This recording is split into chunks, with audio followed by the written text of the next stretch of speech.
importante y tiene que ver con lo que ocurrió en Lurín, la caída de esta infraestructura, porque no es la primera vez que sucede un hecho. Uno recordará lo que ocurrió con este denominado el Puente de la Solidaridad, ¿no? ¿Qué sucedió también? Entonces, es importante porque lo que se quiere evitar es que se generen mayores gastos y se retrasen las obras. Por eso está con nosotros José García Calderón, arquitecto urbanista con nosotros. ¿Cómo está? Bienvenido al programa. Buenos días. Buenos días, Carla. Un gusto estar con ustedes. No, gracias a usted por atendernos. A ver, lo que había señalado EMAPET lo dijo en un comunicado y hoy en la mañana también lo ha mencionado así, de que las obras no se van a retrasar, se va a cumplir con el acuerdo inicial, que es la entrega a la última semana del mes de diciembre. Y lo que han señalado que hubo un efecto dominó, ha resaltado que la obra no se cayó, sino que hubo una mala maniobra en la colocación de una de las vigas que generó un efecto dominó. ¿Eso es así? Bueno, yo también he podido revisar la información que ha difundido EMAPE y, bueno, evidentemente es un proyecto que está en ejecución todavía, ¿no? No está en funcionamiento y se están colocando las vigas y de lo que informa EMAPE es que ha habido una mala maniobra que es responsabilidad de la empresa que está a cargo de la obra, ¿no? Entonces, el Estado cuando planifica una obra, cuando realiza todo el estudio de preinversión y luego la adjudica a una empresa para que se haga cargo, ¿no? Entonces, entiendo yo que la construcción está bajo responsabilidad de la empresa y los gastos que podría generar esto y tal vez retrasos, a pesar de que dicen que van a hacer el esfuerzo de que no se retrase la obra, pero todo esto es responsabilidad del contratista, ¿no? Y de acuerdo al marco legal no tendría por qué perjudicarse el presupuesto público, ¿no? Y ojalá que tampoco se pueda retrasar, no se llegue a retrasar más de lo que estaba previsto. Claro, esto yo comenzaba la entrevista recordando un poco lo que ocurrió con el puente de la Solidaridad, ¿no? Donde ahí salió la frase no se cayó, se desplomó. Entonces, claro, si bien es cierto, esa obra sí ya estaba culminada y que no duró los 20 años que debía durar, que era el tiempo de vida que tenía, sino duró cerca de 7, si no me equivoco. Entonces, ¿cómo es que se están construyendo? ¿Se están usando los materiales adecuados? ¿Se están, digamos, poniendo los soportes en los puntos necesarios? ¿Cuál es el problema en todo caso o el diagnóstico que nos puede hacer al respecto?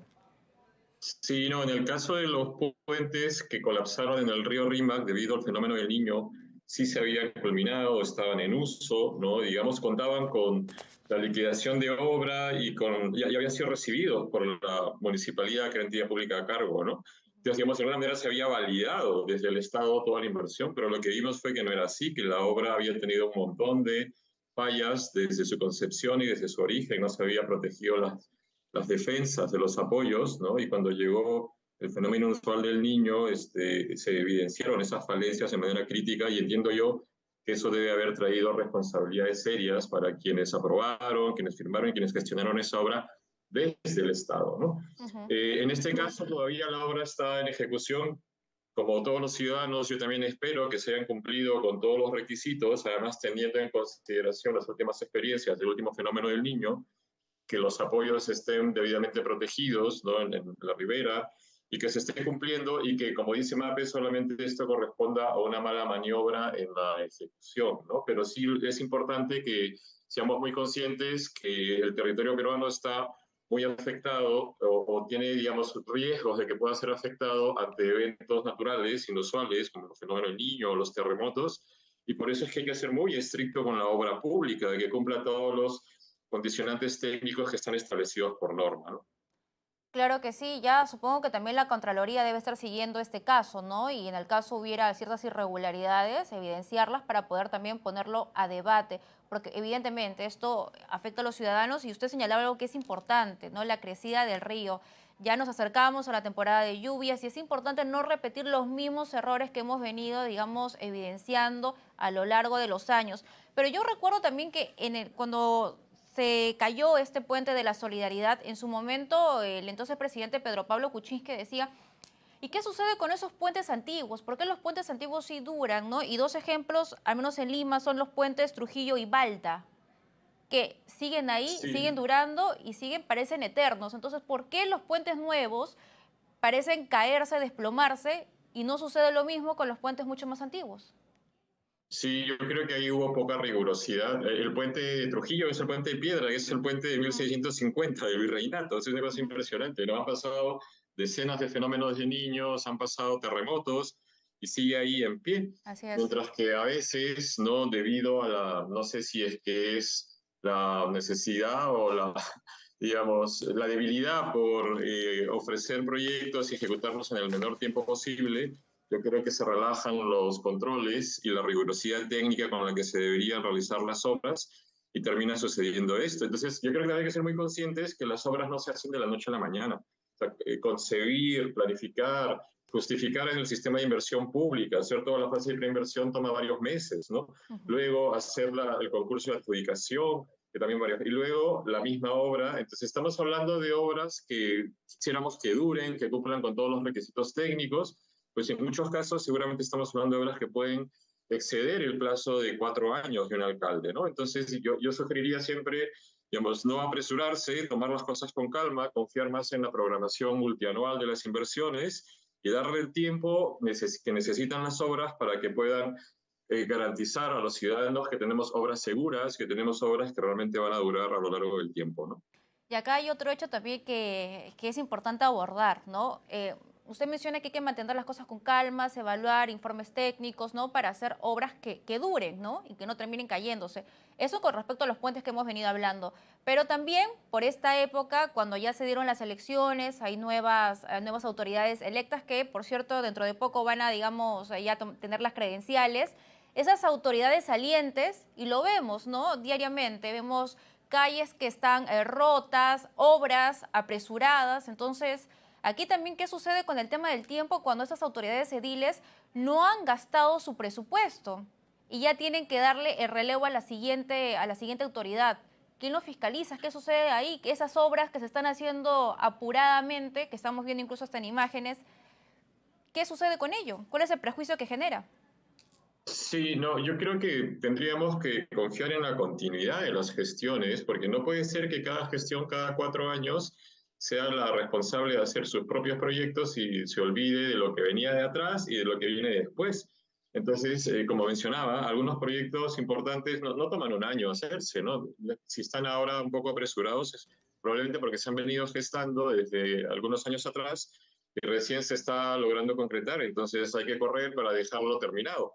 Pero yo creo que habría que ser conscientes que una gestión tiene que ejecutar las obras de los proyectos que fueron eh, gestionados desde el inicio de la anterior gestión, inclusive, ¿no? Y también cada gestión tiene que dejar proyectos para que ejecute la siguiente, porque si no, como mencionaba, vamos a estar condenados a hacer proyectos de menor impacto, pequeños, apurados, con riesgo, ¿no? Y con el perjuicio que la población evidencia cuando recorre la ciudad y va viendo, ¿no? Todas las pistas ahí eh, sacadas para hacer las obras o bloqueadas, ¿no? Entonces, yo creo que eso no, es una historia que no se debería repetir, sino más bien ir viendo cómo se puede planificar a lo largo de los años y no pensando tanto en los periodos de cada 4 años cuando cambian los políticos. Y a eso, y a ese panorama que usted nos menciona, le agrego dos cosas: la capacidad de gestión de las autoridades y a su vez la corrupción. No hay que negar que tenemos autoridades ediles y también gobernadores regionales que están involucrados en casos de corrupción. Entonces, eso también genera un perjuicio económico, tanto para las comunas como para los gobiernos regionales, retrasa las obras. ¿Qué sucede ahí también? Sí, no, evidentemente no podemos negar que existe corrupción, pero yo sí quisiera ahí mencionar que a nivel de gobiernos locales y regionales, pero principalmente locales, hay poca capacidad de gestión para ejecutar obras grandes o presupuestos grandes y por eso es que a veces se duda en transferir recursos, ¿no? Porque puede haber el riesgo de que se ejecute mal. Sin embargo, sí creo que tiene que haber una política del Estado más bien de fortalecer la capacidad de gestión de los gobiernos locales. Yo no creo que haya posibilidades de que el país avance mucho más y se desarrolle mucho más con el gobierno central haciendo todas las obras. O sea, hay que descentralizar recursos, hay que transferir recursos, pero evidentemente habrá que hacerlo de manera progresiva y habrá que hacerlo con unos programas de fortalecimiento de capacidades fuertes para que no haya estos riesgos de la corrupción o del mal gasto también, ¿no? A veces es triste porque Ujú. ni siquiera es corrupción, es que se gasta mal, no se sabe cómo gastar, y lo más triste de todo es que a veces ni se gasta, ¿no? Hay municipalidades que tienen unos cánones, por ejemplo, ¿no? Que vienen de las actividades mineras o agrícolas y de pronto vemos que el presupuesto se queda todos los años, ¿no? Entonces, yo sí creo que es un esfuerzo ahora que comienzan nuevos gobiernos municipales, ¿no? Un compromiso de todos, ¿no? Los estamentos del Estado en fortalecer mucho más ese nivel de gobierno locales que tenemos. Y por último, ¿cuáles son los programas, las obras que hay que priorizar si nos basamos solamente en Lima Metropolitana? Cuando la línea metropolitana hay que terminar de estructurar la trama vial principal, ¿no? Hay, por ejemplo, anillos viales que no se han completado, que podrían evitar que todo el flujo pase siempre por el centro y saturando las vías. Entonces está el periférico vial norte, o también la vía esta que está pendiente de ejecutar por la carretera central, no la nueva que se está haciendo también ahora, sino la que continúa por la actual y que está bloqueada porque hay un montón de terrenos que hay que expropiar y ese tema no está resuelto, ¿no? Y yo creo también principalmente el sistema de transporte, que creo que puede ser una obra de un gran impacto, ¿no? Para mejorar la calidad de vida de los limeños, y ahora que se está haciendo la ampliación del metropolitano hacia Caraballo, hay que cumplir con todos los requisitos técnicos, no hay que apresurarse, no se trata de que porque está terminando esta gestión se tiene que entregar una obra que todavía tenga observaciones, sino realmente no solamente con esta, sino con todas, ¿no? Subsanar todas las observaciones de manera tal que puedan entrar en operación de manera eficiente, ¿no? Muy bien, muchísimas gracias por esta entrevista. Ha sido con nosotros José García Calderón, arquitecto urbanista. Momento de irnos a una breve pausa en Noticias Mañana, pero ya regresamos con más información.